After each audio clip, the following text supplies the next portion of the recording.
அருட்பெருஞ்சோதி அருட்பெருஞ்சோதி தனிப்பெரும் கருணை அருட்பெருஞ்சோதி. எல்லா உயிர்களும் இன்புற்று வாழ்க, வள்ளல் மலரடி வாழ்க வாழ்க, கொல்லா விரதம் குவளை எல்லாம் ஓங்குக, நல்லோர் நினைத்த நலம் பெறுக, நன்றி நினைத்த எல்லோரும் வாழ்க இசைந்து. உலக மக்களே, அறிவார்ந்த அன்பர்களே, ஆண்மநேய ஒருமைப்பாடுடைய அன்பர்களே, அருட்பெருஞ்சோதி ஆண்டவருடைய திருவிளையாடல்களை பார்த்து கொண்டிருக்கிறோம்.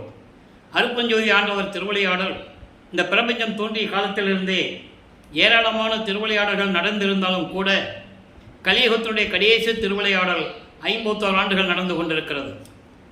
1823ஆம் ஆண்டு தொடங்கிய திருவிளையாடல் 30/1/1874 இரவு 12 மணி வரையிலும் அருட்பெருஞ்சோதி ஆண்டவருடைய திருவிளையாடல் தொடர்ந்து நடைபெற்று கொண்டிருந்தது. அதற்கான காரணம், இந்த பிரபஞ்சம் தோன்றிய காலத்திலிருந்தே தோன்றிய 4 யுகங்களும், கிரேத யுகம், திரேத யுகம், துவார யுகம், கலியுகம், இந்த 4 யுகங்களிலுமே சமயங்களும் மார்க்கங்களும் மதங்களும் தோன்றியது. அப்போ அந்த 4 யுகங்களிலும் ஒவ்வொரு யுகம் முடிந்தவுடனே ஒவ்வொரு மார்க்கம் அழிந்துவிடும், யுகமும் அந்த யுகமும் முடிந்துவிடும். இப்படி 4 யுகங்கள் முடிந்தவுடனே 4 யுகங்களில் ஏற்பட்ட கலங்க மார்க்கம், திராவக மார்க்கம், நவநீத மார்க்கம், பஸ்ம மார்க்கம், இப்படி 4 மார்க்கங்களும் அழிந்து விட்டது. 4 யுகங்களும் அழிந்து விட்டது. அங்கே உண்டான சமயங்களும் அழிந்து விட்டது. இப்போ அதன் பிறகு கலியுகத்துடைய கடைசி கட்டத்தில் உலக மக்களுக்கென்று ஒரு ஆன்மீக மார்க்கம் வேண்டும், உலக மக்களுக்கென்று ஒரு யுகம் வேண்டும். இப்போ நம்ம ஒளி யுகத்தில் இருந்து கொண்டிருக்கிறோம். வல்லப்பமானவர்கள் இதை சதுர்யுகம் என்று கூறுவார்கள். இந்த ஒளி யுகத்திலே, இந்த சதுர் யுகத்திலே மக்களுக்கு தேவையான ஒரு மார்க்கம் வேண்டும், ஒரு ஆன்மீக மார்க்கம் வேண்டும். அது சமரசமாக இருக்க வேண்டும். உலக மக்கள் எல்லோரும் ஒற்றுமையாக இருந்து அந்த மார்க்கத்தில் இருந்து கொண்டு இறைவனை வழிபட்டு இறைவனுடைய அருளையும் செல்வங்களையும் பெற்று மகிழ்வோடு வாழ வேண்டும் என்பதற்காகவே அருட்பெருஞ்சோதி ஆண்டவர் தனது மகனை, தன் அருளால் பெற்றெடுத்த ஒரு ஆண்மகனை செல்வப்பிள்ளை என்று பெயரிட்டு வளர்த்து கொண்டிருக்கிறார். அப்படிப்பட்ட மகனை இந்த பூலோகத்திற்கு ஒரு தாயின் வழியாக வருவிக்க செய்தார் அருட்பெருஞ்சோதி ஆண்டவர். வருவிக்க செய்தது மட்டுமல்லாமல், வல்லப்பமானவர்கள் வருவிக்க உற்ற இடம் சிதம்பரம் அருகிலே மருதூர் என்ற ஒரு கிராமம். அங்கே ஒரு சைவ குலத்திலே ஒரு தாயின் வழியாக வருவிக்க உற்றார். தாயின் கருவறையிலே இருக்கும்போது எப்படியெல்லாம் இறைவனுடைய திருவிளையாடல் நடந்தது என்பதை பார்த்துவிட்டோம். அதன் பிறகு சிதம்பரத்திலே 5 மாத குழந்தையாக நமது குழந்தை இறைவன் வல்லப்பெருமானவர்கள் இருக்கும்போது, நல்லா கவனிச்சிக்கணும், வல்லப்பெருமான் திரு அருட்பிரகாச வள்ளலார் என்று மக்களால் அழைக்கப்பட்டவர். அங்கே வருவிக்க விட்டதனால் அந்த குடும்பத்திலே ராமையா பிள்ளை அவர்களும் சின்னையம்மை அவர்களும் இவருக்கு ராமலிங்கம் என்று பெயரிட்டார்கள்.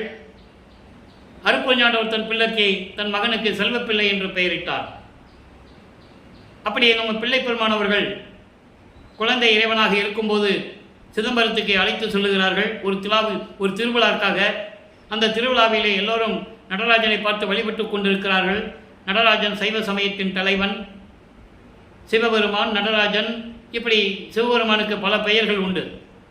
அப்போ தன் மகனுக்கு வெட்ட வெளியாக காட்டிய சிதம்பர ரகசியத்தை காட்டி, சிதம்பரம் என்பது சுத்த சிவஞான வெளி, அருட்பெருஞ்சோதி ஆண்டவர் என்று பொருள்.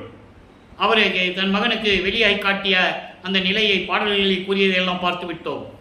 இப்போ அதன் பிறகு 1823ஆம் ஆண்டு இவர் வருவிக்க விட்டதிலிருந்து 30/1/1874 இரவு 12 மணிக்கு அருட்பெருஞ்சோதி ஆண்டவரானது வரையிலும் 51 ஆண்டுகள் திருவிளையாடல் நடந்து கொண்டிருக்கிறது. இந்த 51 ஆண்டுகளை 8 ஆண்டுகளாக பிரித்து தனது மகனுக்கு அருளை கொடுத்து கொண்டிருக்கிறார் அருட்பெருஞ்சோதி ஆண்டவர் என்பதை நமது பிள்ளை பெருமான் அருளிய திருவெட்பாவிலிருந்தே பார்த்து கொண்டிருக்கிறோம்.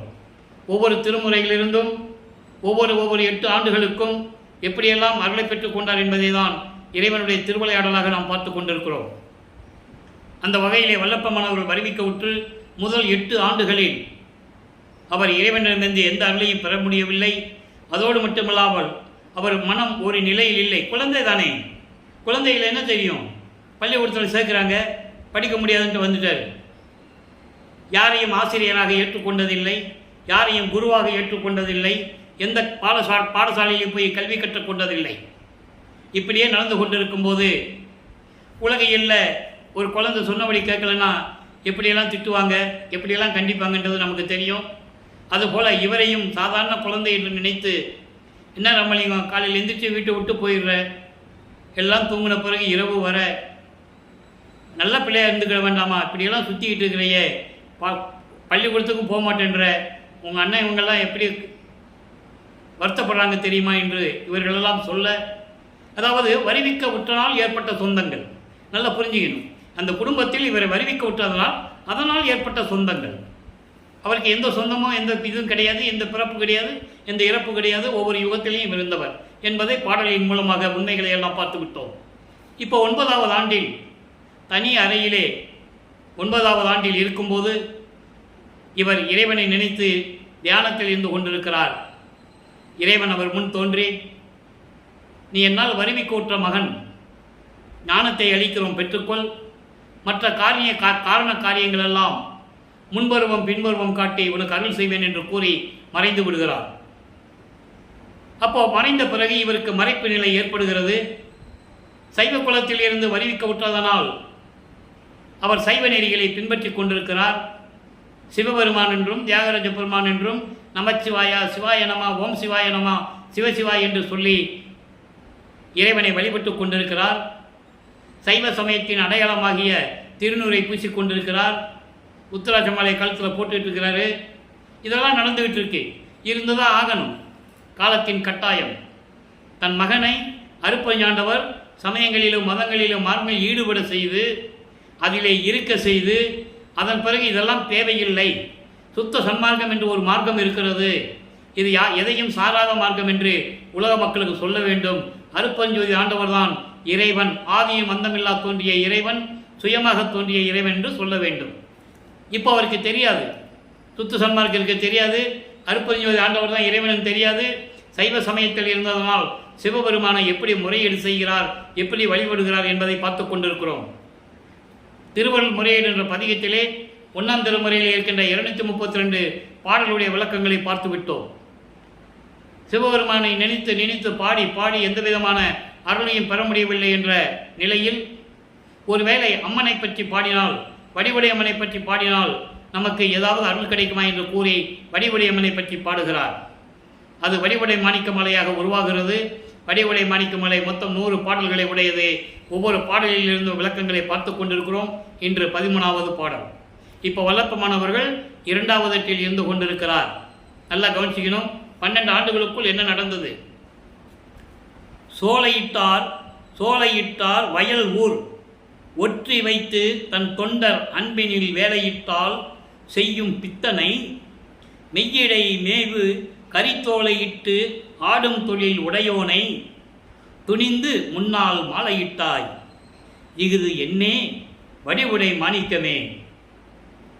அம்மையே, சோலைகளும் பூஞ்சோலைகளும் தென்னை சோலைகளும் வயல்களும் சூழ்ந்த நீர்நிலைகள் நிறைந்த எழில்மிகு திருவொற்றியூரிலே இருக்கின்ற இறைவன் தியாகராஜ பெருமான் தன் தொண்டர்கள் அன்பினால் வேலையிட்டால் அதை செய்து முடிக்கக்கூடிய கூத்தாடி கொண்டிருக்கின்ற, அருளடனம் செய்து கொண்டிருக்கின்ற பித்தனை, அப்படிப்பட்ட பித்தனை மெய்யிடை மேவும் கரித்தோலையிட்டு, இடுப்பிலே ஒரு யானையை குறித்து அந்த தோலை, யானை தோலை இடுப்பிலே கட்டி கொண்ட இறைவனை, கூத்தாடுகின்ற இறைவனை, அருளடனம் செய்து கொண்ட இறைவனை, அப்படிப்பட்ட இறைவனை துணிந்து 300 காலத்தில் மாலையிட்டாய். இது எதற்காக? வடிவுடை அம்மையே, வடிவுடை மாணிக்கமே, நான் இறைவனால் வருவிக்கவுற்று பல இன்னல்களை அனுபவித்துக் கொண்டிருக்கிறேன், விரைவில் வந்து அருள மாட்டாயா என்று சொல்லி அம்மனை பற்றி பாடுகிறார். இப்போ இந்த நிலையில் இருக்கும்போது 13வது ஆண்டிலே ஞானம் கிடைத்த பிறகு 13வது ஆண்டிலே முதல் முறையாக ஏழுகணர் பகுதியிலிருந்து அவர்கள் அந்த இருந்த இடத்திலிருந்து திருவொற்றியூருக்கு போக வேண்டும். முதலாக திருவொற்றியூருக்கு செல்லுகிறார், நடந்தே செல்லுகிறார். அப்போ எங்கே போனாலும் அவர் நடந்து தான் போகணும். எந்த விதமான சக்தியும் அவருக்கு இல்லை. அப்போ பறக்கிற சக்தியோ அண்டங்களை விட்டு அண்டங்களை கடந்து போகிற சக்தியோ அப்போ அவருக்கு இல்லை. ஏன்னா இறைவனுடைய திருவிளையாடல் தொடர்ந்து கொண்டிருக்கிறது. மகனை பக்குவப்படுத்த வேண்டும், சமயங்களிலும் மதங்களிலும் மார்க்கங்களிலும் இருக்க செய்து அதன் நிலைகளை உலக மக்களுக்கு தெரிவித்து அதன் பிறகு சுத்த சன்மார்க்கத்தை தன் மகனுக்கு கொடுத்து அதெல்லாம் தேவையில்லை என்று உலக மக்களிடம் சொல்ல வேண்டும். அதற்காக தன் மகனை அதில் ஈடுபட செய்து பக்குவப்படுத்திக் கொண்டிருக்கிறார் அருட்பெருஞ்சோதி ஆண்டவர் என்பதை இங்கே நான் பதிவு செய்ய கடமைப்பட்டிருக்கிறேன். இப்போது திருவொற்றியூருக்கு போகிறாரு. எழுத்தறியும் பெருமான் மாலை உதயமாகிறது. பதிகம் 20. நம்ம ஏற்கனவே 26 பதியங்களை பார்த்துட்டோம். இது நிலுவையில் இருந்தது. வடிவுடை மாணிக்க மாலை சொல்லும்போது இந்த பதியத்தை சொல்ல வேண்டும் என்பதற்காக இப்போ நம்ம கூறிக்கொண்டிருக்கிறோம்.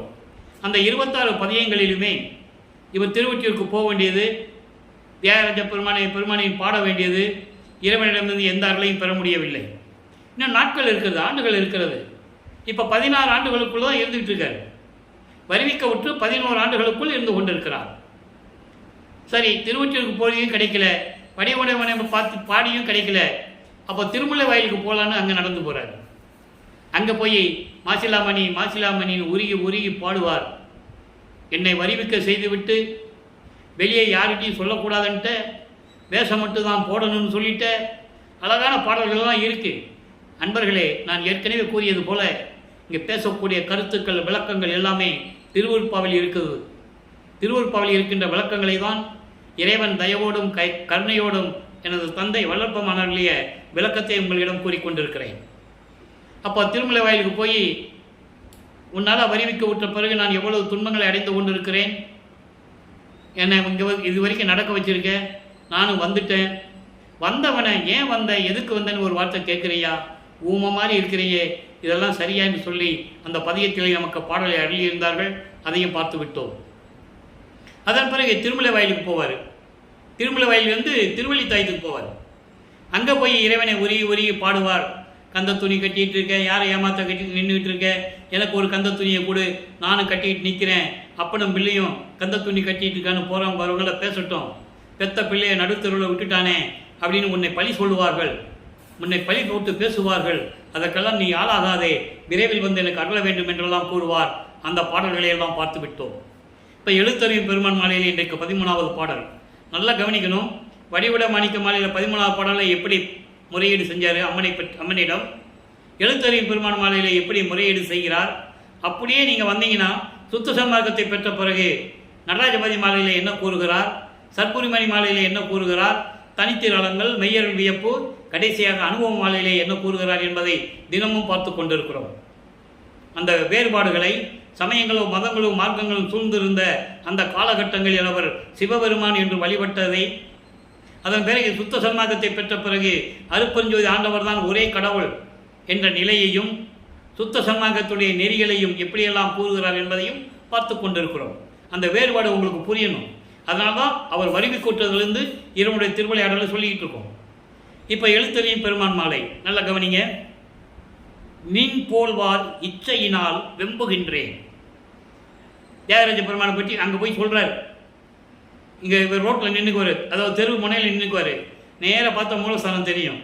இங்கேருந்து சொல்கிறாரு, மின் போல்வார் இச்சையினால் வெம்புகின்றேன், ஆனாலும் தன் போல்வாய் என ஈன்ற தாய் போல சார்ந்து உரையா பொன்போல் வாய் நின் அருள் இப்போது அடியேன் பெற்றேனேல் என் போல்வார் இல்லை. எழுத்தறியும் பெருமானே. பாடல் உங்களுக்கு புரியாது, அதாவது விளக்கம் மிகவும் எளிமையாக இருக்கும். அதாவது மின்னல் போன்று அழகான இடையுடைய அழகான பெண்களுடைய காம வலையில் சிக்கி, அந்த காமத்திற்கு ஆசைப்பட்டு அந்த காம வழியில் சிக்கி வெம்புகின்றேன், துயரப்படுகின்றேன், மனம் வருந்துகின்றேன் என்று கூறுகிறார். காரணம், உலகியலிலிருந்து வந்ததனால் பொதுவாகவே உலகியலிலே ஒரு ஆண்மகனுக்கு 16 ஆண்டுகள் நிறைந்தவுடனே காமம் வரும். காமம் என்பது பெண்கள் மேல் ஒரு இச்சை, பொருள்கள் மேல் ஒரு இச்சை, மண்ணாசை, பெண்ணாசை, பொன்னாசை எல்லாம் வந்துடும். அந்த நிலையில் இருந்து கொண்டிருக்கும் போது அவர் இறைவனிடம் கூறுகிறார், இறைவனே, எழுத்தறியும் பெருமானே, மின்னல் போன்று இடையுடைய அழகான பெண்களுடைய காம வலையில் சிக்கி ஆசைப்பட்டு வெம்பிக் கொண்டிருக்கிறேன், மனம் வரிந்து கொண்டிருக்கிறேன். ஆனாலும் உன்னைப் போல எனக்கு ஈன்ற தாய் கிடைத்தும் உன்னை வணங்கி பொன் போன்ற வாய்ப்பை பயன்படுத்தி உனது அருளை நான் பெற்றுவிட்டால். எப்படி சொல்றார் பாருங்க, உன் அருளை நான் பெற்றுவிட்டால் தான் சொல்கிறாரு. இப்போது அடியேன் பெற்றேனேல் பொன்போல் வாய் நீ அருள் இப்போது. இப்படிலாம் சிக்கிக்கிட்டு இருக்கேன், இருந்தாலும் உன்னை பெற்றது போல, அதாவது எனக்கு தாயினுடைய அன்பு கிடைத்தது போல உன்னுடைய அருளை பெற்றுவிட்டால் உன்னை வணங்கி பொன் போன்ற வாய்ப்பை பயன்படுத்தி உனது அருளை நான் பெற்றுவிட்டால் என்போல் வார் இல்லை. இந்த உலகத்தில் என்னை போல் யாரும் இல்லை, எனக்கு நிகர் யாரும் இல்லை. அதனால் விரைவில் வந்து எனக்கு அருள வேண்டும் எழுத்தறியும் பெருமானே என்று சொல்லி இந்த பாடலை அருளியிருக்கிறார்கள். அப்போது தன்னுடைய மனநிலையை, மனதில் இருக்கின்ற ஏக்கத்தை, அதோடு மட்டுமில்லை பயமும் இருக்கிறது. என்னாகுமோ ஏதாகுமோ தெரியலையே, எப்போ வந்து இறைவன் அருள் கொடுப்பாருன்னு தெரியலையே. இப்போ இந்த நிலை இருக்கும்போது அவருக்கு 51 வருடம் கழிச்சு தான் அருள் கிடைக்கணும், அவருக்கு தெரியாது. அதை புரிஞ்சுக்கணும். நீங்கள் 32 ஆண்டுகள் வரைக்கும் இந்த உலகிலே வருவிக்க உற்று 32 ஆண்டுகள் வரைக்கும் இந்த நிலையில் தான் இவர் இருப்பேன்னு அப்போ அவருக்கு தெரியாது. அதனால் உள்ளத்தில் ஒரு பயம் இருக்குது, அச்சமும் இருக்குது. இறைவனால் வருவிக்க உற்றவன் தெரிஞ்சிடுச்சு, இறைவனுடைய மகனும் தெரிஞ்சிடுச்சு, ஒரு தாயின் வழியாக வந்துட்டோன்னு தெரிஞ்சிருச்சு.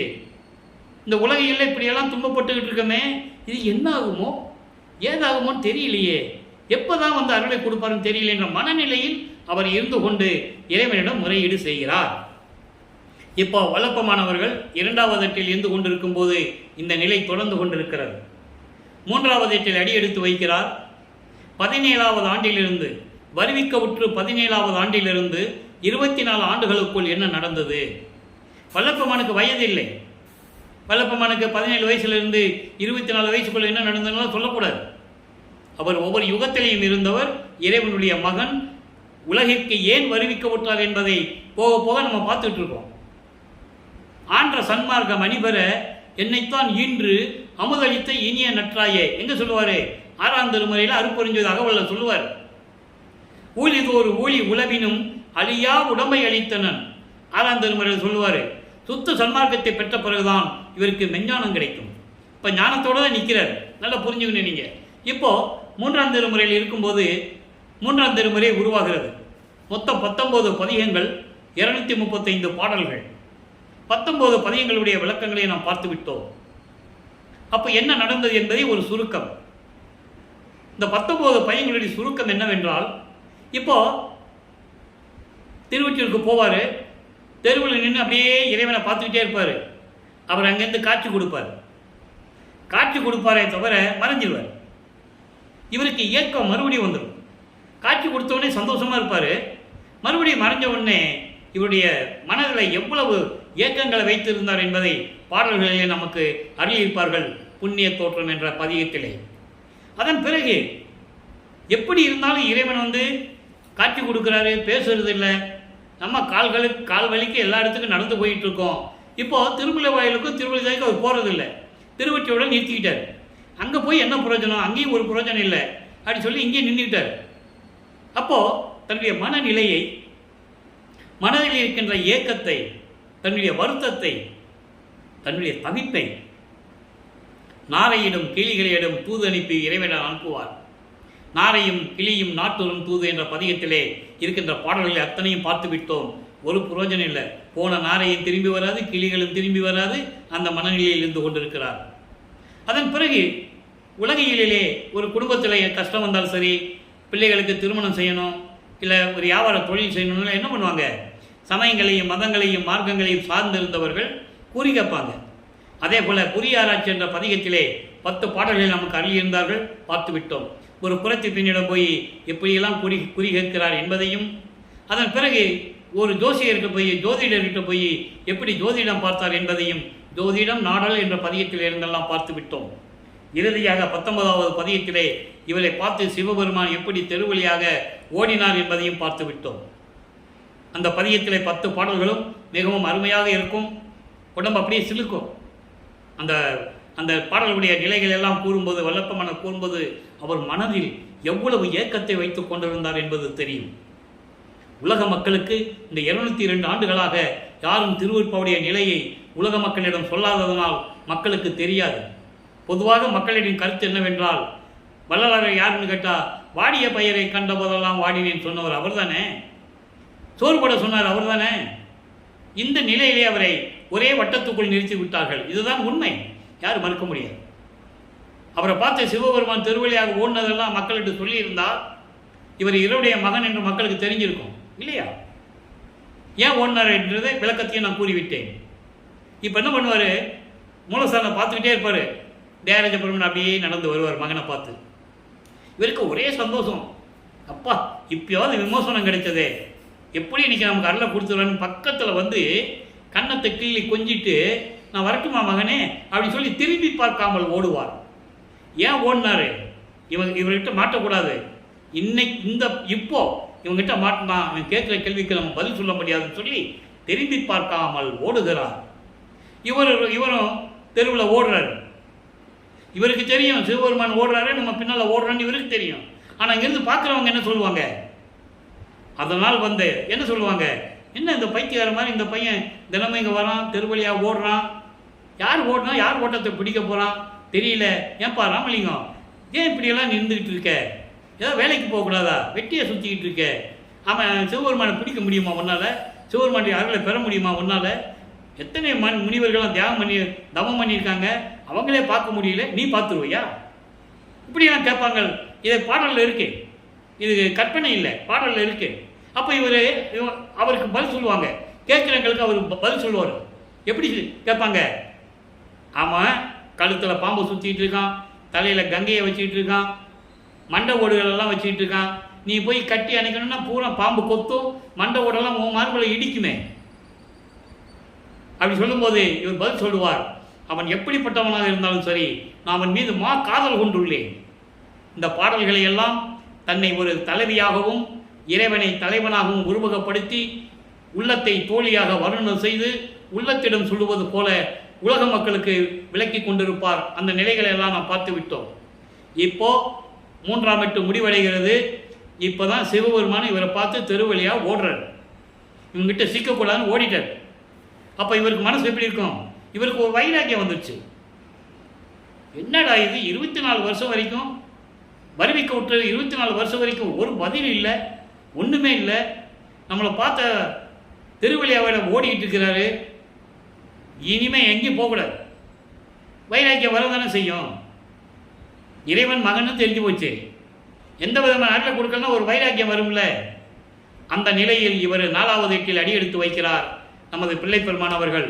அப்போ 25வது ஆண்டிலிருந்து 32 ஆண்டுகளுக்குள், அந்த 8 ஆண்டுகளுக்குள் என்ன நடந்தது? ஏற்கனவே சொன்னது போல 27வது ஆண்டில் தனமலை திருமங்கல்யம் பூட்டி மனைவியாக ஏற்றுக்கொண்ட பிறகு நல்லா கவனிக்கணும், உலகியலுக்காக இவர் தாலி கட்டினதெல்லாம் மனைவி, அவ்வளோதான். அவரோட இல்லற வாழ்க்கையெல்லாம் நடத்தலை. ஏன்னா அது ஒரு நிலை ஏற்கனவே நிர்ணயிக்கப்பட்டது. பாட்டில் சொல்கிறார், அதனால தான் தாலி கட்டினேன், எங்கள் அப்பா சொல்லி தான் தாலி கட்டினேன். ஆனால் அந்த திருமணத்துக்கு எங்கள் அப்பா வரல, அருப்பஞ்சாண்டவர் வரல, எங்கள் அம்மா சிவகாமி வள்ளி வரல. ஆனால் பிரம்மன் திருமணம்லாம் வந்தாங்க, அங்கே உட்கார்ந்துருந்தாங்க என்னை வாழ்த்துவதற்கு.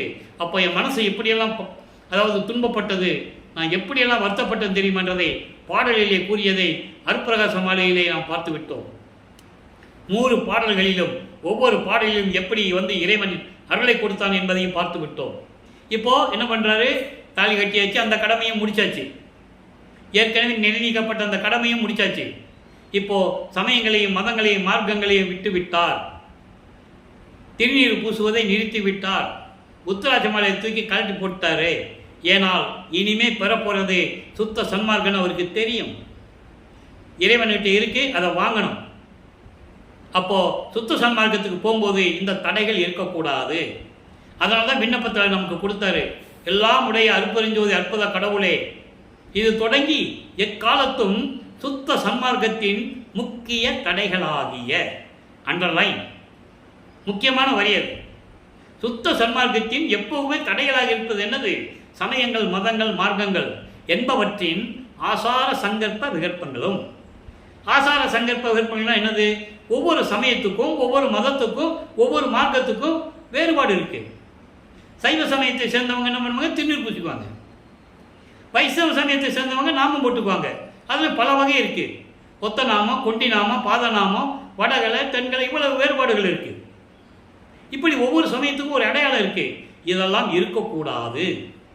சங்கற்ப விகற்பங்களும் உலகாச்சாரமாகிய ஆச்சார சங்கற்ப விகற்பங்களும் எங்கள் மனதில் பற்றா வண்ணம் அருள் செய்தல் வேண்டும்.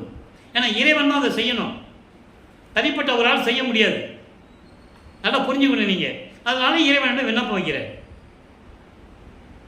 முக்கிய லட்சியமாகிய ஆண்மநேய ஒருமைப்பாட்டு உரிமை, சுத்த சன்மார்க்கத்தின் முக்கிய லட்சியம் ஆண்மநேய ஒருமைப்பாட்டு உரிமை எங்களுக்குள் எவ்விடத்தும் எவ்விதத்தும் எவ்வளவும் விலகாமல் நிறைந்து விளங்க செய்வித்து அருளல் வேண்டும். இது விண்ணப்பத்தில் இருக்கு. இதை படிச்சுட்டு கூட மக்கள்கிட்ட சொல்றதுக்கு ஆள் இல்லை. நல்லா புரிஞ்சுக்கணும் நீங்க. யாரும் சொல்றது இல்லை. நீ எப்படி வந்தா என்ன அப்படின்னு சொல்லிட்டா மக்களுக்கு சுத்த சன்மார்க்கம் என்னன்னு தெரியாதுல்ல. இப்போ ஒவ்வொரு மார்க்கத்துக்கு ஒரு கட்டுப்பாடு இருக்கு, ஒரு நெறிமுறைகள் இருக்கு. சமயங்களையும் மதங்களையும் மார்க்கங்களை சார்ந்த கோயிலுக்கு போகணும்னா அதுக்கு ஒரு நெறிமுறைகள் இருக்கு. அதை பின்பற்றி தான் அங்கே போகணும். அதே மாதிரி சுத்த சன்மார்க்கத்துக்கு நெறிமுறைகள் உண்டு. அந்த நெறிமுறைகளை நம்ம பின்னால் விளக்கமாக பார்க்க போகிறோம். அதனால தான் சொன்னார் இதெல்லாம் இருக்கக்கூடாது, சங்கற்ப விகற்பங்கள் இருக்கக்கூடாது அப்படின்னு சொன்னார். இப்போ இந்த நிலைகள் இருக்கும்போது 4ஆம் திருமுறையிலே இதெல்லாம் விட்டுட்டு வீட்டுக்குள்ளே போய் கதவை சாத்தி தாப்பா போட்டார். இனிமேல் இந்த கதவை திறக்கூடாது, இறைவன் தான் வரணும், எங்கள் அப்பன் தான் வரட்டும். உள்ளே உட்காந்துட்டார். இப்போ அருப்பஞ்சாண்டவருக்கு தெரிஞ்சு போச்சு, இவனுக்கு கோபம் வந்துடுச்சு, மகனுடைய கோபத்தை இனிமேல் அடக்கணும், அவனை சாந்தப்படுத்த வேண்டும். அதுக்காக என்ன பண்ணுறாரு, விண்ணுலகத்திலிருந்து பூலோகத்துக்கு வந்து தெருவழியாக நடந்து போகிற மாதிரி கால் வலிக்க நடந்து போகிறாராம். இவர் சொல்கிறார் பாட்டில், என் தந்தை கால் வலிக்க நடந்து வந்து இரவிலே கால் வலிக்க நடந்து வந்து தெருக்கதவை திறப்பித்து அவரை திறக்கிறார். அவரோட கையை கட்ட திறக்க போகுது. திறப்பித்து ஒரு காலை உள்ளே வச்சு ஒரு காலை வெளியே வச்சு வாமகனை என்று அழைத்து அன்போடு அணைத்து கொஞ்சி குலாவி எனக்கு அருளை கொடுத்தார் என்று கூறுவார். ஒவ்வொரு பாடலிலும் ஒவ்வொரு விதமாக கூறுவார். அந்த விளக்கத்தை எல்லாம் நம்ம பார்த்து விட்டோம். இப்போ எல்லா அருளையும் வாங்கியாச்சு. ஏம சித்தி, தத்துவ சித்தி, எல்லா அருள்களையும் முத்தேகம், அன்னமில்லா பருவால் எல்லாம் வாங்கியாச்சு. நீ சுத்த சன்மார்க்கத்தை வாங்கணும், சுத்த சன்மார்க்கத்தை வாங்கணும், சாகா கேள்வியை கற்றுக்கணும். இது 2 பாக்கி இருக்கு. அது பிறகு அருப்பெருஞ்சோதியை வாங்கணும், திருவருள் செங்கோலாட்சியை வாங்கணும், அருப்பெருஞ்சாண்டவர் இவரோட கலந்துக்கணும். அந்த லாஸ்ட் சொன்ன 3 மேட்டுக்குப்பூத்தில் நடக்கும். அதை நம்ம பின்னால் பார்க்க போகிறோம். இப்போது எல்லாம் முடிச்சுட்டு வெள்ளாடை அணிந்து முக்காடு போட்டு தத்துவங்களை கடந்து அந்தங்களை கடந்து சுத்த சன்மார்க்கம் வாங்குறதுக்கு சுத்த சிவஞான வழிக்கு சென்று கொண்டிருக்கிறார். ஆனால் இங்கே இருக்கிறவங்க என்ன சொன்னாங்க வல்லற்பெருமானை பற்றி? அவர் எங்கே போனாருன்னு தெரியாதுப்பா. யாராவது கேட்டாப்பா ராமலிங்கத்தை பார்த்தியா? அவர் எங்கே போனாலும் தெரியாதுப்பா. அவர் எங்கே போனார்ப்பார், எங்கேயாவது ஊர் சுற்றிட்டு இருப்பார். வர்றதுக்கு 3 மாதம் ஆகுதோ, 6 மாதம் ஆகுதோ, 1 மாதம் ஆகுதோ தெரியல. வந்தால் ஏற்றுக்கலாம், வரலன்னா நம்ம என்ன பண்ணுறது? இப்படி தானே சொன்னாங்க, அதான உண்மை. ஆனால் அவர் என்ன சொல்கிறாரு, நான் அண்டங்களை கடந்து தத்துவங்களை கடந்து சுத்த சன்மார்க்கத்தை வாங்குறதுக்கு நான் சுத்த சிவஞான வழிக்கு சென்று கொண்டிருந்தேன் என்று சொல்லுகிறார்.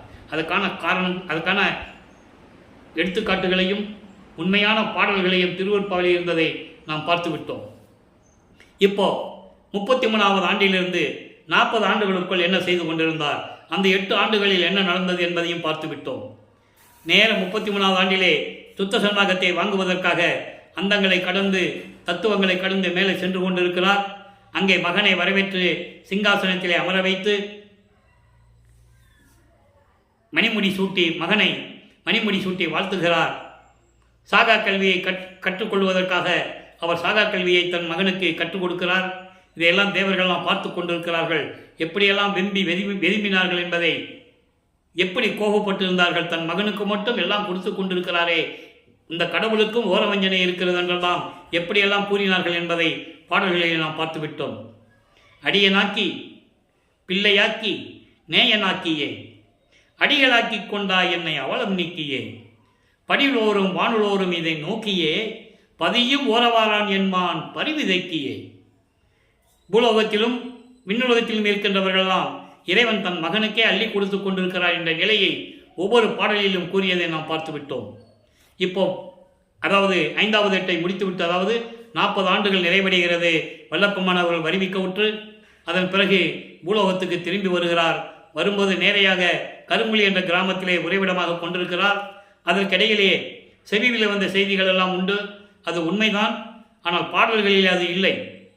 வழி வழியாக கேட்டு புத்தகத்திலே நூல் வடிவமாக கொடுத்திருக்கிறார்கள். அதெல்லாம் உண்மைதான், நம்ம இல்லை என்று மறுக்க முடியாது. அது நடந்தது இறைவனுடைய திருவிளையாடல் என்று உணர வேண்டும். பரசுராமனும் இவர் வருவிக்க விட்டதனால் ஏற்பட்ட சொந்தம் பரசுராம அண்ணன். அவரும் வெங்கட ரெட்டியாரும் கருங்குழியில் இருக்கிற வீட்டு ஓனரும் அங்கே சிதம்பரத்தில் பேசி கொண்டிருக்காங்க. அப்போ இவர் அங்கே போகிறார். நல்லா புரிஞ்சுக்கணும். நடந்தோ மாட்டு வண்டியிலலாம் போகல. அவர் நேராக விண்ணுலகத்தில் நேராக அங்கே தான் போகிறார். ஏன்னா அங்கே இருக்கிறது அவருக்கு தெரியும் இல்லை, அவங்க 2 பேர் இருக்கிறது. அங்கே போகிறாரு. பரசுராமன் அறிமுகப்படுத்துகிறார். என் தம்பி தான், அக்கா பொண்ணை கல்யாணம் பண்ணி வைக்கும், வாழ முடியாதுன்னு வந்துட்டான், உங்கள் வீட்டில் கொண்டு போய் வச்சுக்காங்க. முடிஞ்சு போச்சா? நேராக வந்தாங்க. கருங்குழியிலே உறைவிடமாக கொண்டிருக்கிறார். 9 ஆண்டுகள் அங்கே தான் இருக்கிறார். இந்த 9 ஆண்டுகளில் என்ன நடந்தது என்பதை தான் இப்போ நம்ம பார்த்துக்கிட்டு இருக்கோம். 41வது ஆண்டிலிருந்து 48 ஆண்டுகளுக்குள் என்ன நடந்தது என்பதை தான் இப்போ நம்ம பார்த்துக்கிட்டு இருக்கோம். மீதியெல்லாம் நம்ம விளக்கங்களோடு பார்த்துட்டோம். இப்போ ஜீவகாருண்ய ஒழுக்கம் உருவாக வேண்டும், ஜீவர்களுக்கு பசியாற்ற வேண்டும். சுத்த சன்மார்க்கத்தின் முக்கிய கொள்கையாகிய பசியாற்றுதல், பசியை நீக்க வேண்டும் என்பதற்காகவே அவர் ஏற்கனவே நிர்ணயிக்கப்பட்டபடி பார்வதி மக்களிடம் பேசியபடி அவர்கள் நிலத்தை கொடுக்க, அந்த இடத்திலே ஒரே நாளிலே தர்மசாலையை நிறுவி 23/5/1867 நிறுவி அன்றைய அணை அடுப்பை மூட்டி உணவை சமைத்து வருகின்றவர்களுக்கு, பசியோடு வருகின்றவர்களுக்கு பசியை போக்கிக் கொண்டிருக்கிறார் நமது இறைவன் வல்லப்பமானவர்கள் என்பதை இங்கே நான் பதிவு செய்ய கடமைப்பட்டிருக்கிறேன். இப்போ இங்கே தர்மசாலையில் இருக்கின்ற வரைக்கும் என்னென்னலாம் நடந்தது என்பதை ஒரு சுருக்கமாக பார்க்க போகிறோம். 1869ஆம் ஆண்டு நீதிமன்றத்திலே ஆறுமுக நாவலார் தலைமையிலே வழக்கு தொடர்ந்தார்கள். சமயங்களையும் மதங்களையும் மார்க்கங்களையும் ஜாதிகளையும் பற்று கொண்டவர்கள் திருவருட்பாவை ஏற்றுக்கொள்ள மனமில்லாமல்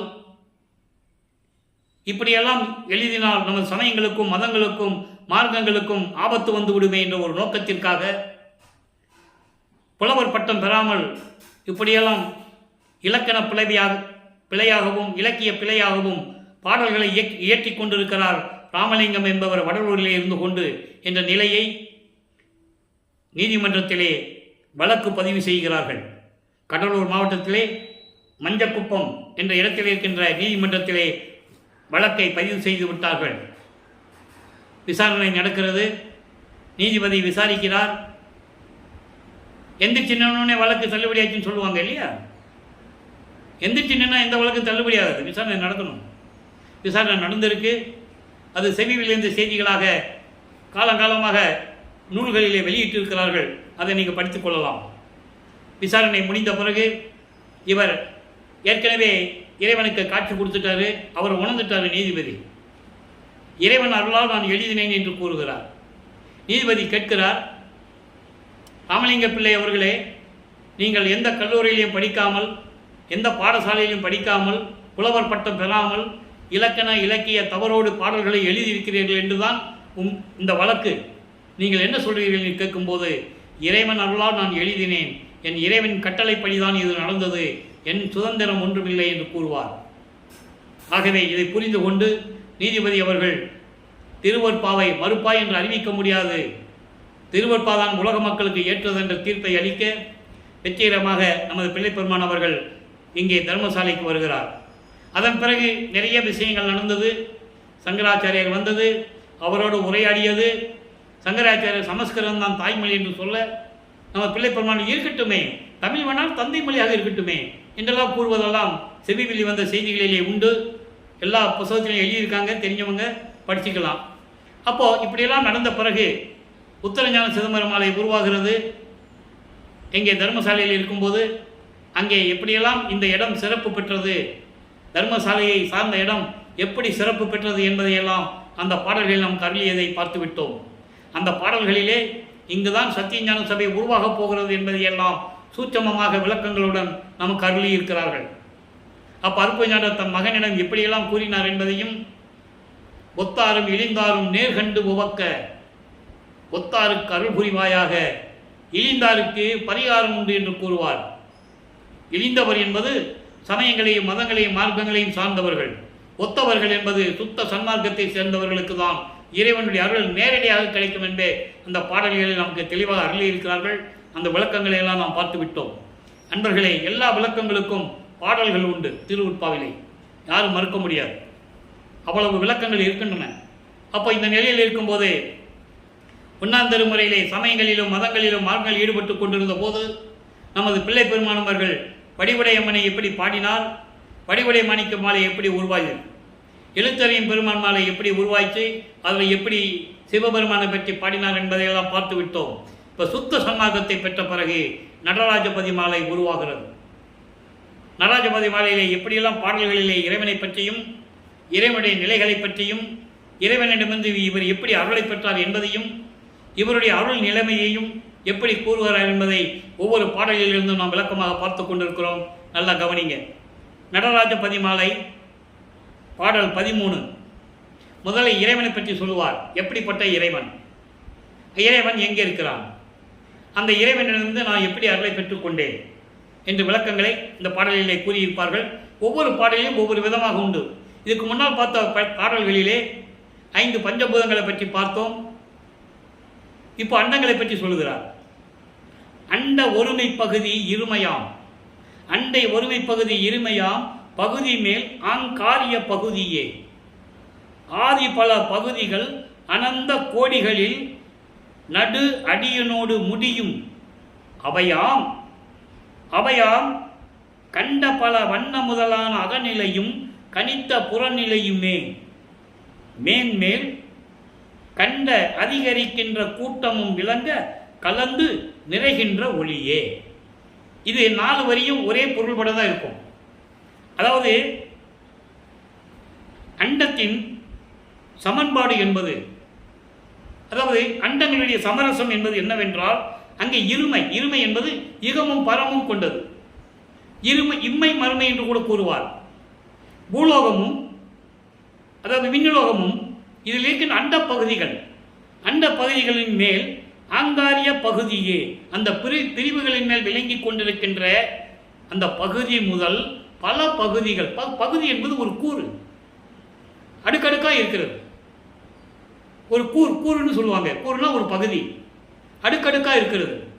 அதன் மேல் பகுதிகள் அனந்த கோடிகள். அனந்த கோடிகள் என்பது பல வகை என்று பொருள்.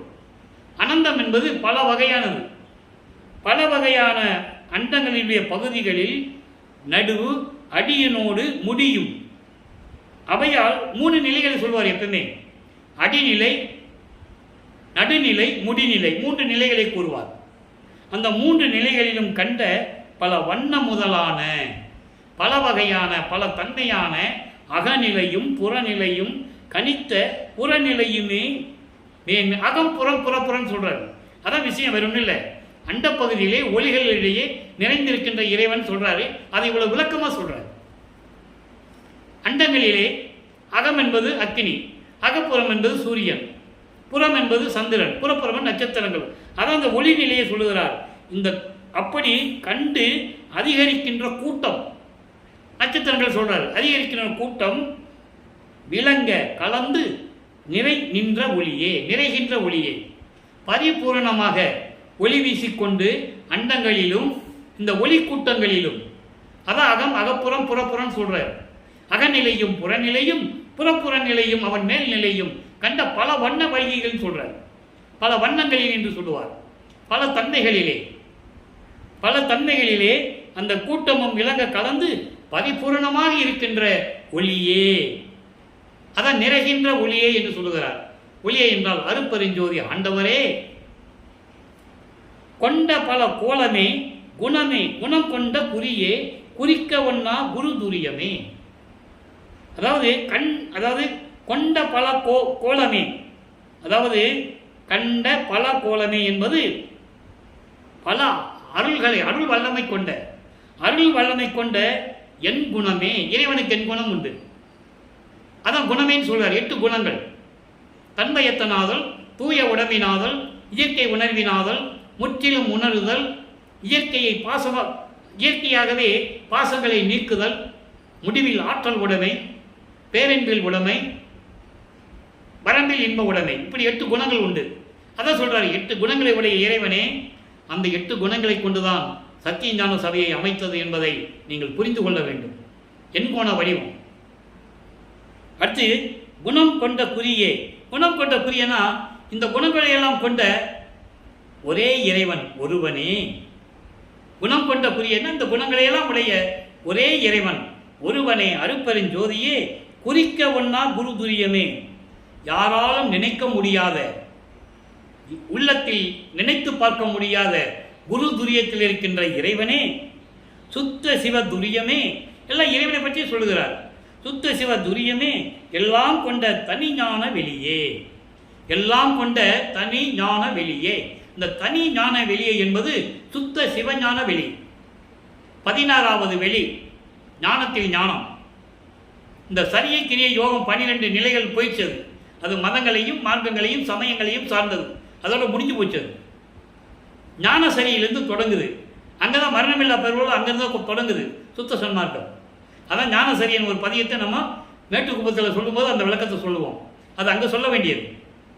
அப்போ இந்த நிலையில் இருக்கும்போது தனி ஞான வெளியே, சுத்த சிவஞான வெளியில் இருக்கின்ற இறைவனே, தொண்டர் இதயத்திலே கண்டு என இனிக்கின்ற, தொண்டர் இதயத்திலே கண்டு என இனிக்கின்ற, கண்டு என்பது கற்கண்டு. அன்பர்களின், சுத்த சன்மார்க்க அன்பர்களின், சாதுக்களின் உள்ளத்திலே கற்கண்டு போல இனிந்து கொண்டிருக்கின்ற இறைவனே, சுகபோக அனுபவமே, பேரின்பமான இறைவனே. பின்னால் ஒரு வரி சொல்லுவார் பாருங்க, சுத்த சிவ சன்மார்க்க நிதியே. அடுத்து ஒரு வரி சொல்லுவாங்க, அருட்பெருஞ்சோதி நடராஜ பதியே. ஏன் அதை சொன்னார்ன்றதை நான் விளக்க ஒவ்வொரு பாட்டையும் சொல்லிட்டு இருக்கேன். நடராஜன் சொன்ன உடனே நீங்கள் சிதம்பரத்தில் இருக்கிற நடராஜனுக்கு போயிடக்கூடாது. என்ன உடனே மனசு அங்கே போயிடக்கூடாது. அதனால தான் இங்கே அருட்பெருஞ்சோதியை முன்னால் போடுறாரு. அந்த நடராஜன் வந்து சமயங்களையும் மதங்களையும் மார்க்கங்களை சார்ந்தவன். சமயத்துடைய தலைவன் சிவபெருமான், நடராஜன், மகாலிங்கம், சொக்கலிங்கம், இதெல்லாம் ஒரு குரூப். அது அருட்பெருஞ்சோதிக்கு சாதியும் மதமும் இல்லை. சாதி மதமும் சமயமும் பொய்யென ஆதியில் உணர்த்திய அருட்பெருஞ்சோதி. பிரபஞ்சம் தோன்றும் போதே இதெல்லாம் இல்லைன்னு சொன்னவர் அவர். ஆதியும் மதமும் சமயமும் காணா ஆதி அனாதயம் அருட்பெருஞ்சோதி. சாதியும் மதமும் சமயமும் காணா ஆதி அனாதயம் அருட்பெருஞ்சோதி. அதை தான் முடிவாக ஞானசரியில் சொல்லுவார், பொறித்த மதம் சமயம் எல்லாம் பொய்யே, அவற்றில் புகுதாதி. பொறித்த மதம் என்பது இந்த உலகத்தில் சொல்லப்பட்ட மதங்களும் சமயங்களும் மார்க்கங்கள் எல்லாம் பொய். அதை சொல்லுவதற்காகத்தான் இவர் சமயங்களிலும் மதங்களிலும் மார்க்கங்களிலும் 32 ஆண்டுகள் சென்னையிலே இருந்து கொண்டிருக்கும் போது இருந்தார் என்பதை நான் பதிவு செய்ய கடமைப்பட்டிருக்கிறேன். இந்த பொய்யின் சொல்லிட்டார்ல, பொய்யின் சொல்லணும். அப்போ இவர் அதை அனுபவிச்சிருக்கணும். அதுக்காக தான் இங்கே இருந்தார். அதை தான் மக்கள்கிட்ட சொல்லணும். சொல்கிறவங்க வல்லப்பாவை பற்றி பேசுகிறவங்க அதை தான் சொல்லணும். அவர் அப்படிதான் போய் இருந்தார், நீங்கள் எப்படி வேணால் இருந்துக்கங்க அப்படிலாம் சொல்லக்கூடாது. மக்களை திசை திருப்பக்கூடாது. சுத்த சன்மார்க்கம் வந்து ஒரு தனி மார்க்கம். நீ சமயத்தில் இருக்கிறியா, மார்க்கங்களை பின்பற்றி கொண்டு இருப்பா, தப்பு இல்லை. நீ திண்ணீர் பூசிக்கோ, நாமம் போட்டுக்கோ, என்ன வேணா போட்டுக்கோ. ஆனால் சுத்த சன்மார்க்கத்துக்கு வந்துட்டா இப்படி தான் இருக்கணும்னு நியதி இருக்கு. கடவுளுடைய நியதி இருக்கு. சுத்த சன்மார்க்கத்தில் ஒரு நெறி இருக்கு. அதை மக்கள்கிட்ட சொல்லணும். மக்கள் பின்பற்றாங்க இல்லைன்றது அவங்களுடைய சுதந்திரம். அது ஆனால் நம்ம சொல்ல வேண்டியது சொல்லணும். அப்படி சுத்த சன்மார்க்க அருட்பெருஞ்சோதி நடராஜ பதியன்னு சொல்லிட்டார். இப்போ சர்க்குரிமணி மாலை சொல்றாரு, 98வது பதிகம். நல்லா கவனிக்கணும். அடி இது, முடி இது, நடுநிலை இது, இது மேல் அடி நடு முடி இல்லாதது இது.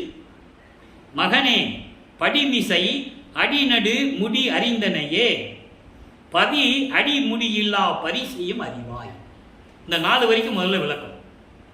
அதாவது பிரபஞ்சத்தினுடைய அடி முடி நடுநிலை இது அப்படின்னு மகனுக்கு சொல்றாரு. இதுக்கு மேலே ஒரு நிலை இருக்கிறது. பிரபஞ்சத்தினுடைய நிலை அடி நடு முடி, ரைட்டு. இதுக்கு மேலே ஒரு நிலை இருக்கிறது. அடி நடி முடி இல்லாதது இது. எது? சுத்த சிவஞான வெளி. அதுக்கு எதுவுமே கிடைக்காது. ஆதியும் கிடையாது, அந்தமும் கிடையாது. அங்கே இருக்கின்ற இறைவனுக்கும் கிடையாது. அடிமுடி இல்லாதது எது? அதாவது வெட்ட வெளி. அதான் சுத்த சிவஞான வெளின்னு சொல்றாரு. அந்த சுத்த சிவஞான வெளியே தான் தன் மகனுக்கு 5 மாத குழந்தையாக இருக்கும்போது தில்லையிலே திரை தூக்க தரிசித்த போது வெய்வகை மேல் காட்டாதே எந்தனக்கே வெளியாய் காட்டிய மெய்புறவா மெய்ப்பொருளே என்று கூறுவார். அதான் இங்க சொல்றாரு, மகன் கிட்ட சொல்றாரு, மகனே பிரபஞ்சத்தை விடு, பிரபஞ்சத்தில் அடி முடி நல்லா இதெல்லாம் விளக்க சொல்லிட்டேன், இதுக்கு மேல ஒன்று இருக்குல்ல, அடிமுடி இல்லாதது எது? சுத்த சிவஞான விலை. அப்போ இது மகனே படிமிசை அடிநடு முடி அறிந்தனையே, இந்த பூலோகத்தில் இருக்கும்போது நீ எல்லாம் தெரிஞ்சுக்கிட்ட, ஆதியும் அந்தமும் அறிந்தனை நீயே ஆதி என்ன இல்லையா அருப்பெருஞ்சோதி அகவல்ல வரும். இந்த மகன்கிட்ட சொல்றாரு, நீ எல்லாம் தெரிஞ்சுக்கிட்ட மகனே, அது தெரிஞ்சுக்கிட்டத நீ தான் முதல் ஆளு. தெளிவா சொல்றாரு அந்த பாட்டுல. அதான் இங்க சொல்றாரு, மகன் கிட்ட சொல்றாரு, எல்லாம் உனக்கு விலைக்கு சொல்லிட்ட மகனே, இந்த பூலோகத்தில் உன்னை வருவிக்க செய்த பிறகு நீ அந்த அடி நடு முடி எல்லாம் விளக்கமும் உனக்கு தெரிஞ்சுக்கிட்ட, ஆதியும் அந்தனை அறிந்தனை நீயே, நீயே ஆதி என்றே அருப்பெருஞ்சோதி சொல்லுவார். பிரபஞ்சத்துடைய ஆதியும் அந்தங்களை எல்லாம் நீயே அறிந்து கொண்டாய். அப்படி அறிந்து கொண்டதில் இந்த பிரபஞ்சத்திலே நீ ஒருவன் தான் முதலாளு, நீயே ஆதி. அப்படி படிக்கணும் அந்த பாட்டை, விளக்கம் அப்படி சொல்லணும் மக்கள்கிட்ட. இதை தெரிஞ்சுக்கிட்டு நீ தான் இந்த பிரபஞ்சத்தில் முதலாளு என்று சொல்லுவார் அகவல்ல. அதான் இங்க சொல்றாரு, பதி அடிமுடியில்லா பரிசையும் அறிவாய். பதி அடிமுடியில்லா பரிசு. அடிமுடியில்லா பரிசு எது? கடவுள் நிலை. கடவுள் நிலை அறிந்த அம்மையமாதல். ஆதியும் அந்தமில்லா கடவுள் நிலையில் அந்த அருளையும் பரிசையும் நீ அறிவாய் சொல்லிட்டாரா? அடுத்து பாருங்க, செடி அற உலகனில் அருள் நெறி இதுவே செயல் உற முயலுக என்று சிற்பரமே. இந்த சமயங்களையும் மதங்களையும் மார்க்கங்களையும் சேர்ந்த அந்த நெறிகளெல்லாம் நீக்கி, அந்த செடியறி அந்த நெறிகளெல்லாம் நீக்கி அருள் நெறி இதுதான். எது அருள் நெறி? சுத்த சன்மார்க்க நெறி. அது சமயங்களையும் மதங்களையும் மார்க்காத நெறி, எதையும் சாராத நெறி. அதங்க விளக்கமா சொல்றார். செடி அறன்னா துன்பம் துயரங்கள் நீங்க என்று பொருள். ஆனால் இங்கே சமயங்களும் மதங்களும் மார்க்கங்களில் கொள்ளப்பட்ட நெறிகளை எல்லாம் நீக்கி அருள் நெறின்னு ஒன்று இருக்கு, சுத்த சன்மார்க்க நெறி, இதுவே என்று நீ அதை பெற்றுக்கொண்டு செயல் உற முயலுக. அப்போ இறைவனிடந்து சுத்த சன்மார்க்கத்தை பெற்றது சொல்லிட்டார். அவங்க அப்பா என்ன சொல்றாரு? இதை பெற்றுக்கொண்டு செயலாற்றுவதற்கு முயற்சி செய்வாயாக. செயல் உற முயலுக என்று சிற்பரமே. சிற்பரமே என்பது மெஞ்ஞானம் கொண்ட இறைவனே. மெஞ்ஞானம் இந்த பிரபஞ்சத்தில் யார் யாருக்கு இருக்கு? அருப்பஞ்சாண்டவருக்கும் அவருடைய மகன் வல்லற்பெருமானுக்கு தான், வேறு யாருக்கு இல்லை என்பதை பாடலிலே கூறிவிட்டார். அதுக்கான ஆதாரங்கள் திருவருட்பாவிலே உண்டு. ஏன் பிரம்மண திருமலையே சொல்லுவார், நான் முகத்தோனும் திரு நெடுமாலும் மெஞ்ஞானம் என்னும் அந்த வான் கொண்டு கண் காணாமல், வான்கண் கொண்டு காணாமல். அப்போ அவருக்கு மெஞ்ஞானம் இல்லைன்னு சொல்றாரு. தம் உருமாறியும் இறைவனுடைய திருமுடியை பார்க்கறதுக்கு, அடிய முடியை பார்க்கறதுக்கு மெஞ்ஞானம் வச்சு பார்க்க முடியல. அவங்களுக்கு மெஞ்ஞானம் இல்லை, உருமாறுறாங்க உடனே ஆணவத்தினால். ஒரு பாட்டில் சொல்லுவாரு, என் தந்தையிடம் உன்னுடைய சொரூபத்தை பார்க்க வேண்டும் என்று சொல்லி இருந்தால் பிரம்மனுக்கும் திருமாலுக்கும் என் தந்தை அந்த உருவத்தை காட்டி இருப்பார். அவர்கள் செய்த ஆணவத்தினால், தாங்கள் தான் பெரியவர்கள் என்ற ஆணவத்தினால் பிரம்மன் அன்னப்பறவையாகவும் திருமால் பன்றியாகவும் உருவெடுத்து அடியும் முடியும் பார்க்க சென்றார்கள், பார்க்க முடியவில்லை என்று கூறுவார். வான்கண் கொண்டு காணாமல் தம் உருமாறியும் செந்தாமரை சேவடியும் அழக சொல்லுவார். கொன்றை முடியும் செந்தாமரை சேவடியும் ஊன்முக கண் கொண்டு காணாமல் தேடி நின்றார், சற்று உணர்வில்லைன்னு சொல்லுவார். எப்படி பார்க்கணும் கூட அவங்களுக்கு தெரியல, கண்ணில் நீர் விளங்கி அழுது கொண்டே வருகிறார்களாம், இறைவனை பார்க்க முடியவில்லை என்று. வந்து வேதங்கிட்ட சொல்றாங்க, வேதங்கள் கிட்ட. அவையும் நாங்கள் போய் பார்த்துட்டு வரோம், நீங்கள் இருங்கன்னு சொல்லி வேதங்களும் புறப்படுது. வேதங்களும் பார்க்க முடியல. திரும்பி வந்து எல்லாரும் உட்கார்ந்துக்கிட்டு எல்லாம் கட்டி பிடிச்சிட்டு புலம்பி அழுதுகிட்டு இருக்காங்க. அழகான பாடல்கள்லாம் இருக்கு திருவருட்பாவில் இருக்கு. அப்போ இறைவனை யாரும் பார்க்க முடியலை என்று சொல்கிறார். அப்படி சுத்த சன்மார்க்கத்தை நீ பெற்றுக்கொண்டு அதன்படி நீ செயலாற்றுவதற்கு முயலுவாயாக என் மகனே என்று கூறிய மெஞ்ஞானம் கொண்ட இறைவனே, அருப்பெருஞ்சோதியே. அடுத்த வரியில் சொல்றாரு, தடிமுகில் என அருள் பொலிவடல் அரசே தனி நடராஜ சத்குருமணியே. இங்கே தடிமுகில் என்பது கருகருண்டு இருக்கின்ற மேகங்களிலே பொழிகின்ற மலையை விட, மேகங்கள் பொழியும் மலைகளை விட, அந்த மலையை விட அருள்மலை கொண்ட இறைவனே என்று கூறுகிறார். அதான் பொழில் வடல் அரசை என்று கூறுகிறார். வடல் என்பது, அதாவது சில பேர் சொல்லுவாங்க வடல் என்பது வடலூர் என்று சொல்லுவார்கள். அது அவங்களுடைய விளக்கத்துக்கு ஏற்றபடி கிடைத்திருக்கும். இங்கே தனி வடல் அரசை என்பது கற்பக மரம் போன்று நிழல் தரக்கூடிய அருள் வல்லமை பெற்ற கருணை மலை பொழிகின்ற இறைவனே. அப்படி அடுத்து சொல்ற பாருங்க, தனி நடராஜ சத்குரு மணியே. நடராஜுக்கு முன்னால் தனியாக போட்டாரா? அப்போ நடராஜனும் அருள்ஞானும் எப்படி ஒன்றாக முடியும்? லாஜிக்காக யோசிக்கணும். நீங்கள் இன்னொன்று நீங்கள் யோசிக்கலாம், தெரிஞ்சுக்கலாம். சிதம்பரத்தில் போய் மகாமந்திரம் சொல்ல முடியாது. சிதம்பரம் மட்டும் இல்லை, நீங்கள் எந்த கோயிலுக்கு, சிவன் கோயிலுக்கு போய் கூட அருப்பெருஞ்சோதி அருப்பெருஞ்சோதி தனிப்பெருங்கன் அருப்பெருஞ்சோதி சொல்ல முடியாது, சொல்ல விட மாட்டாங்க. நமச்சிவாயன்னு சொல்லியா, சிவசிவான்னு சொல்லு, நமச்சிவாயன்னு சொல்லு, இல்லை சிவாய நமன்னு சொல்லு, அதெல்லாம் இங்கே சொல்லக்கூடாது. அதெல்லாம் சொல்லணும்னா வடலூருக்கு போன்றுவாங்க. நம்மளால் போய் சொல்ல முடியாது. ஆனால் இங்கே சிவசிவான்னு சொல்லிட்டு இருப்போம். நீங்கள் பாருங்கள், வழக்கத்தில் பாருங்கள், அனுபவத்தில் பாருங்கள். இவர் மற்ற குறைச்ச இடத்துல போய் அருப்பெருஞ்சோதி சொல்ல முடியாது, விட மாட்டாங்க, சொல்ல விட மாட்டாங்க. ஆனால் நம்மால் அங்கே சொல்ல விட மாட்டாங்களே, ஏன் இப்படி யோசிக்க மாட்டாங்க. சுத்தமாக சொல்லிட்டு இருக்கிறவங்க இங்கே அருப்பெருஞ்சோதி சொல்ல மாட்டாங்க. அது தெரியுமா உங்களுக்கு? சிவசிவான்னு சொல்லுவாங்க. நமச்சிவாயா, சிவசிவா, சிவாய நம்ம. அவங்கள பார்த்தா எப்படி இருக்கும் தெரியுமா நமக்கு? இது ஏன் சொல்கிறோம்னா, மனநிலையை புரிஞ்சுக்கணும்.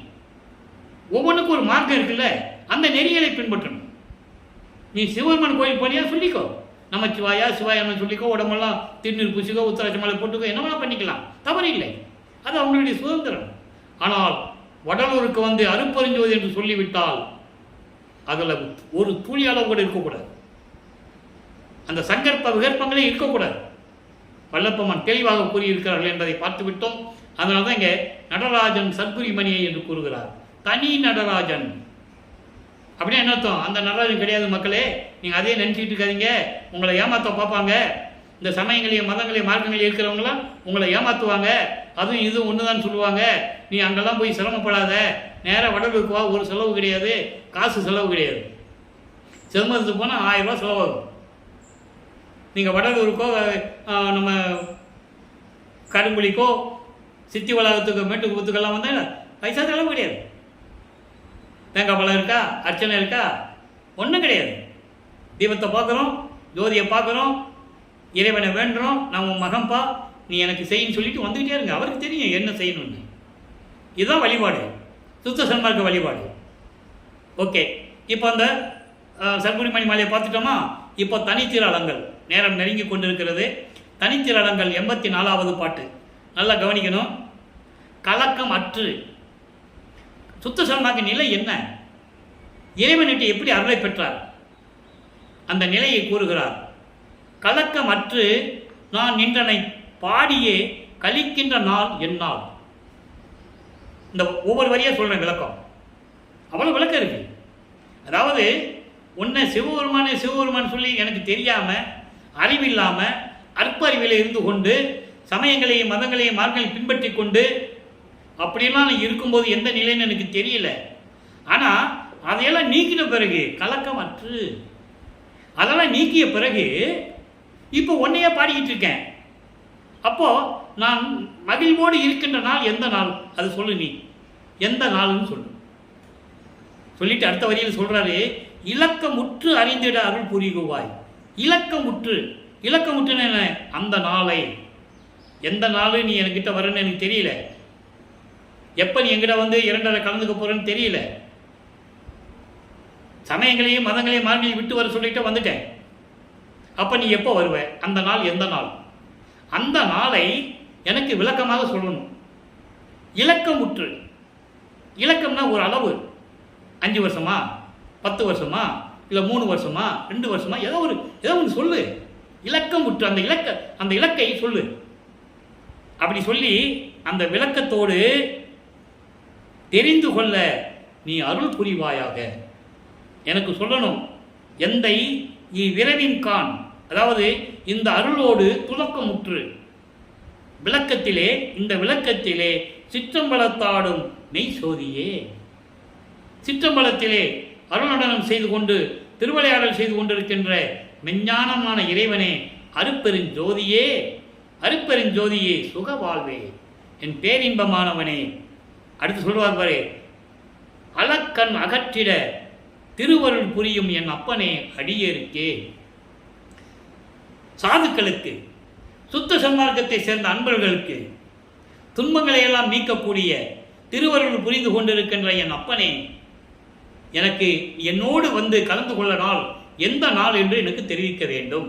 இப்போ வல்லப்பமன் எங்கே இருக்கிறாரு? தர்மசாலையிலே இருக்கிறார். 48 ஆண்டுகளுக்குள்ள இருந்துகிட்டு இருக்காரு. இப்போதான் கேட்குறாரு அவர், நீ எப்போ வருவ? அதுக்கப்புறம் மேட்டுக்குப்பத்தில் போய் சொல்லுவார், சாமி என் துறை என் உயிர் நாயகனார், இன்று நான் வந்து வீரக்கடைசியில் அமர்கின்றார். அந்த பாடல் விளக்கத்தை பின்னால் பார்க்க போகிறோம். இப்போ சொல்லுவார் அவர், எப்போ வருவேன், நீ எப்போ மேட்டுக்குப்பத்துக்கு வரணும், அந்த இடத்த எப்படி வாங்குறது, அங்கே ஏற்கனவே வைஷ்ணவர்கள் இருக்கிறாங்க, நீ அங்கே போகணும், நீ காட்சி கொடுத்தவொடனே அவங்க போயிடுவாங்க. இப்படியெல்லாம் நிலைகள் இருக்குது, நம்ம அதை பின்னால் பார்க்க போகிறோம். இப்போ அப்படி சொல்லிட்டாரா, நீ எப்போ வருவேன்னு சொல்லிட்டாரா? அப்போ எந்த நாள் என்று அவருக்கு தெரிஞ்சு போச்சு. ஆனால் வெளிப்படையாக சொல்லலை. எந்த நாள், நீ எந்த நாளில் வருவேன்னு எனக்கு தெரியல அப்படி கேட்கும்போது அந்த நாள் அவர் சொல்லிட்டார். அது எந்த நாள்னு பின்னால் சொல்லுவார், நம்ம அதை பின்னால் பார்க்க போகிறோம். இப்போ மெய்யறிவு வியப்பு 41வது பாடல். மெய்யறிவு வியப்பு பாருங்க, இறைவனுடைய அருளை எப்படி பெற்றால், எப்படி இறைவனை பார்த்தாரு அப்படின்னு நிலையை சிம்பிளாக, அதாவது ரொம்ப சுருக்கமாக சொல்லுவார். நம்ம இது வரைக்கும் பார்த்தோம்ல, அதை சுருக்கமாக சொல்லுவார். ஜோதி மலையில் கண்டேன், ஜோதி மலையில் கண்டேன் நின்னை கண் கழிக்கவே. எங்கே பார்த்தாரு? சுத்த சிவஞான வெளியில். இவர் அப்பப்போ போயிட்டு வந்துடுவார். ஒரு நொடி தானே, இங்கிருந்து ஒரு நொடியிலே சுத்த சிவஞான வெளிக்கு போயிடுவார். இங்கே சுற்றி இருக்கிறவங்க என்ன சொல்லுவாங்க? யோ, அவர் எங்கே போனான்னு தெரியாதப்பா ராமலிங்கம், அவர் வருவார் போவார், எங்கே போகிறான்னு சொல்லிட்டா போகிறாரு. அவர் வர்றதுக்கு எத்தனை வருஷம் ஆகுதா, 4 மாதம் ஆகுதா, 5 மாதம் ஆகுதா, எல்லாம் தெரியாது. வந்தால் வந்து பாருங்கள், இப்படி தான் சொல்லுவாங்க.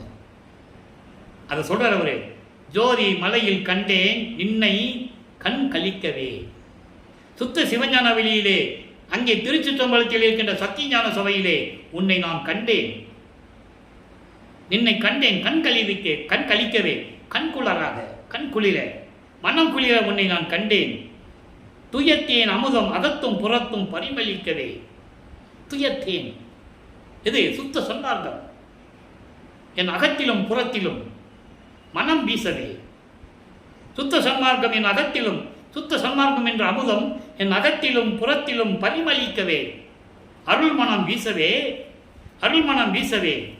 ஓதி உணர்தற்கரிய பெரிய உணர்வை நன்னியே, சொல்ல முடியாத அளவிற்கு, உணரக்கூடிய முடியாத அளவிற்கு ஒப்பற்ற நிலையில் இருக்கின்ற அந்த உணர்வை அடைந்து, அந்த உணர்வை அடைந்து, நன்னியே என்பது அடைந்து, புரிந்தி, கலந்து, எப்படி வேணா சொல்லலாம். அடைந்து ஓதாது அனைத்தும் உணர்கின்றேன், ஓதாது அனைத்தும் உணர்கின்றேன். எதையும் கற்காமல், யாரும் சொல்லியும் அதாவது யாரும் எனக்கு சொல்லிக் கொடுக்கவில்லை, நான் யாரையிட்டும் கற்கவில்லை, ஓதாது உணர்கின்றேன் உன் அருளால், ஓதாது உணர்கின்றேன் நின் அருளை எண்ணியே. சொல்லிட்டாரா? உன்னுடைய அருளால் எதையும் கற்காமல், யாரும் சொல்லாமல், உன் அருளாலேயே நான் எல்லாவற்றையும் உணர்கின்றேன் என்று சொல்லுகிறார். இதுதான் மெய்யருள் வியப்பு. அடுத்து இறுதியாக அன்பர்களே, அனுபவ மாலை 147வது பாடல், 147வது பதிகம், 13வது பாடல், முடிவான முடிவு. அனுபவ மாலை என்பது முடிவான முடிவு. தான் பெற்ற அனுபவங்களை உலக மக்களுக்கு சொல்லுகிறார். தன்னை மனைவியாகவும், இறைவனை கணவனாகவும், உள்ளத்தை தோழியாகவும் வர்ணனை செய்து உலக மக்களுக்கு சொல்லிக் கொண்டிருக்கிறார். நல்லா கவனிங்க.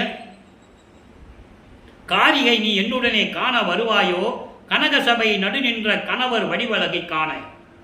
என் தோழியே, என்னுடைய வருகிறேயா? பெண்ணே, என் கூட வா. கனக சபையிலே திருவிளையாடல் செய்து கொண்டிருக்கின்ற எனது கணவர் இருக்கிறாரே, அருட்பெருஞ்சோதி ஆண்டவர், அவருடைய வடிவழகை பார்ப்பதற்கு நீ என்னுடன் வருவாயா, வருகிறாயா என்று கேட்கிறார்.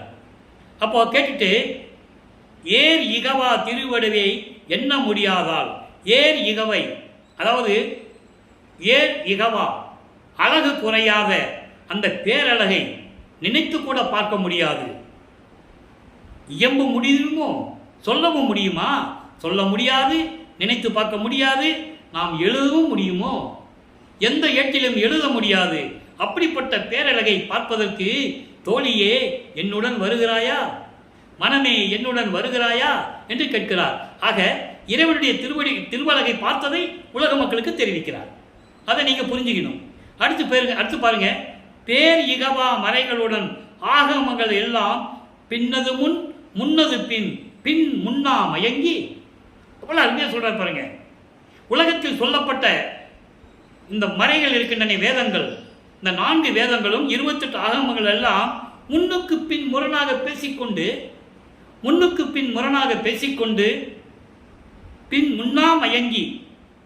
என்ன இப்படி இருக்கிறாரே, பார்க்க முடியவில்லை என்று மயங்கி நினைத்து வருந்தி பாரியகவாது இன்றளவும் மிக எழுதி பார்க்கின்ற முடிவு ஒன்றும் பார்த்தது இல்லை அம்மா. அதனால எழுதி பார்த்துக்கிட்டு இருக்காங்களா, இறைவன் இப்படிதான் இருப்பான்னு சொல்லி கற்பனையிலே முன்னுக்கு பின் முரணாகவும். அப்ப நினைச்சு பார்த்து ஐயோ மயக்க வருதே அவனுடைய அழகை, இறைவனை எப்படி பார்ப்பது? தனித்தனியே சென்று வேதங்களை வினவ அவையும் மற்றவை காணோம் என்று அவர்களோடு புலம்பி நின்ற வஞ்ச வெளியே என்று கூறுவார் மகாதேவமலை. இவங்கெல்லாம் இறைவனை பார்க்கல. அப்படி பால் இகவாது, அதாவது இந்த உலகிலே தொடர்ந்து பிரபஞ்சம் தோன்றியத்திலிருந்தே வேதங்களும் ஆகமங்கள் எல்லாம் எழுதி பார்க்கலாம். எப்படி இருப்பாரு அவர், அழகு எப்படி இருப்பாரு, எப்படி உருவம் இருக்கும், அவருடைய திருமேனி எப்படி இருக்குன்னு சொல்லி எழுதி பார்க்கலாம். அதனால எந்த முடிவும் இல்லையா. எப்படி அருமையா சொல்றாரு பாருங்க. எந்த முடிவும் அவங்களால் எடுக்க முடியல, இறைவன் இப்படிதான் இருப்பார் என்று எந்த முடிவையும் வேதங்களும் ஆகமங்களும் எடுக்க முடியவில்லை என்று கூறுகிறார் உலக மக்களிடம். எனவே அன்பர்களே, இறைவனுடைய திருவிளையாடலையும் அருட்பெருஞ்சாண்டவருடைய நிலைகளையும், இறைவனிடமிருந்து எப்படியெல்லாம் அருளை பெற்றார், இறைவனால் வருவிக்க உற்று இந்த பூலோகத்திலே எப்படியெல்லாம் துன்பப்பட்டார் என்ற நிலையெல்லாம் கூறி கடைசியிலே அருட்பெருஞ்சோதி ஆண்டவரான் என்ற நிலையையும் கூறுகிறார்.